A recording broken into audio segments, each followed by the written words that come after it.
Thank you for staying with us here on Politics Today on Channels Television. Well, we've been talking about one major issue that's taking a lot of debate on the lips of Nigerians and taking a global dimension, and that's what we continue to talk about.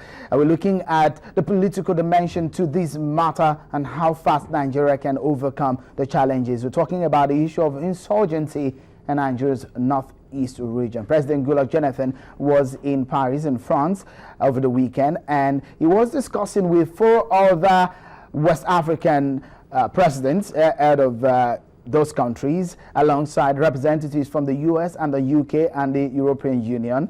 They were hosted by the president of France, and they were discussing how Nigeria can combat the issue of Boko Haram. President Jonathan said that Boko Haram is an affiliate of Al-Qaeda, which he says Boko Haram is a branch of Al-Qaeda in West Africa. Those are his thoughts there, and some of the pictures you're seeing of that particular event. Let me give you an understanding of some of the things they talked about at that particular event. Well, the countries agreed that they would work together because it's gradually becoming something that is regional. And again, President Jonathan said Boko Haram is Al-Qaeda linked and West African branch of terrorist network.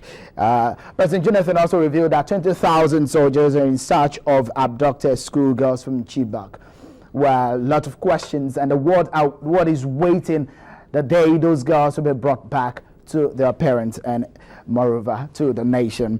President Jonathan also gave reasons why he hasn't visited Chibok, where those girls were abducted. Again, there is a discussion, and afterwards there was a communique, and in that communique there was an understanding that there should be an establishment of an intelligence pooling unit that will help combat the issue of terrorism in the region. They also talked about drawing up regional counterterrorism strategy, and they're planning on international sanctions against Boko Haram. Those were some of the highlights of what were discussed there in Paris and France. I have joining me to discuss more on this issue a former presidential candidate of the National Conscience Party, Dele Momodu. Thank you for joining us on the program tonight. Thank you, Sheung, for inviting me. Let me start by asking you, it's taking a global dimension, the issue of the abduction, but we've seen more abductions. Those are some of the findings of the research that we gathered, that girls have been abducted from that region as far as Boko Haram activities is concerned. But this particular time, the world is not taking it easy. And again, the Nigerian government also is waking up to say, no, this is what we need to fight. What do you make of the situation, the Boko Haram issue, and the insurgency in Northeast?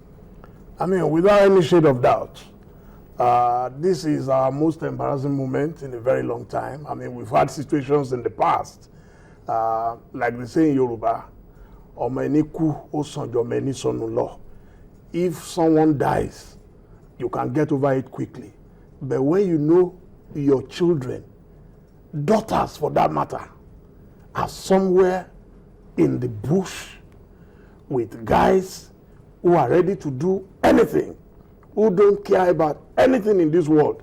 I mean, I just don't want to imagine how those parents feel right now. So the situation is very volatile. I hope that we'll be able to restore normalcy as soon as possible, but it's not going to be easy. I'm under no illusion that this is going to be an easy matter to resolve. You are dealing with terrorists who have already made their intentions known, that they want a form of negotiation.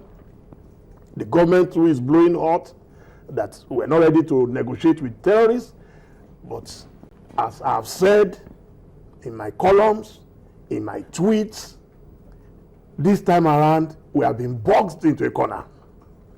And whether we like it or not, we will have to open a line of communication with those guys. So you're talking about some form of dialogue. Is it because even to know your enemy, you must know him, you must know his weakness, you must know his strength. Right now, we're all living in denial and thinking, yes, we can just go into the bush and begin to shoot sporadically. This thing has gone beyond a military option only. Really? It has gone beyond it. So what strategy are we looking at now? Since you said, why do you say that it's gone beyond military? Because over 200 lives are at risk. If anything happens to any of those girls, the public outcry will be worse than what it is now. So that is why we must not close the windows to any form of dialogue. We have no choice. You see, those guys, like I wrote in my column, are going to hold on to these girls for as long as it takes. And they will use them as human shield. We've seen it all over the world. Wherever you have innocent lives, you cannot storm any place. We're not even sure anyway that all these 200 girls are in the same place as we speak. Maybe they have been scattered all over the places. So, when you storm that place, you are at risk of endangering the lives of those girls. There could be some collateral damage. And every Nigerian life is sacred. Very much. Well, with what we have seen, I've visited that particular region. At least I've visited Adamawa over the week. I visited Adamawa, I visited Maiduguri, and I saw what the terrain could be or what is like at the moment, what our military are facing, and what the situation is. My interaction with some of the locals there reveals that some of their brothers and some of their uncles left home. They don't know where they went, and some of them, unfortunately, have become part of Boko Haram. Because, I mean, one of the situations was that a young man told me that one of their brothers was missing for about 3 months, and when he came back home, he came to slaughter one of their uncles. This kind of the situation that they're facing. They are their own people. They understand the terrain. What would you suggest politically? Because we see some form of dissenting opinions and from the state government and the federal government on this particular matter. What do you make about, of this particular situation politically? It's a tragedy that everything in our country today is politicized. In fact, I can tell you that as we speak here, there are people who don't even believe that some girls were adopted. It is that bad. I mean, if you're on Twitter and you read some of the comments, you will be so disturbed at the level that our society has become polarized. The state governor is doing his own. The federal government people, they are doing their own. But this is not the time for politics. All of us must rise up and support the commander-in-chief and make sure that whatever it takes to bring those girls back alive, underline, alive, we must do it. Those who are saying, we can't negotiate with terrorists, we can't do this, is because they don't have their own children in that place. I can't imagine having my daughter in this situation at this moment. Whatever it takes to bring my daughter back home is what I will do. Chief Momodu, let's look, if you're talking about negotiation and dialoguing with these people, these are mindless set of souls who have sold their minds to just maiming and killing innocent lives. These are the kind of people that we are engaging with. You think that, there's a popular saying that America will not negotiate with terrorists. Would Nigerians also negotiate with terrorists in this matter? Trust me, we're not America. America has what it takes to take the war. If America was Nigeria, we won't go to Paris. We will go into Cameroon or wherever those guys are hiding and fish them out. Since we lack that capacity to do it, we must own up to our shame. There is nothing wrong with it. So we don't have the capacity? We don't, that is clear. Even America militarily or politically? Militarily, we don't have it. Politically, if you know Nigeria, we love to be our brother's keepers. We love to play the big brother role in Africa. We don't want to offend our neighbors. Even if you look at the Bakassi situation, you could see that we dealt with it diplomatically. So it's the same way we're dealing with this thing. By now, if it was America, no way. There will be no negotiation, even with Cameroon. I've had interaction with some military men who fought in Liberia. and that's perhaps one of the most complex military activities that Nigeria has involved itself with. It's a different terrain compared to the northeast, where it's just some kind of a desert area, but here is a monsoon kind of situation that they face. They told me that situation in Liberia is 40, 50 times more complex than what we have in the north, and Nigeria took a huge portion of the burden to fight in Liberia, and that war was fought and it was won. I will tell you the difference.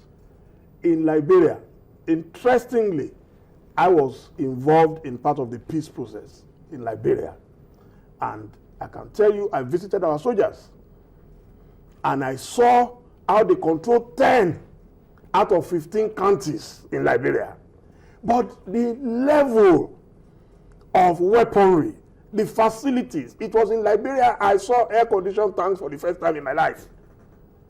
What they had in Liberia, under the aegis of United Nations, we don't have it. America said it clearly. All the people who want to help us are saying they don't have anything. And like I wrote yesterday, if you ask these people to move in their own equipment, so who's going to pay for it? With what?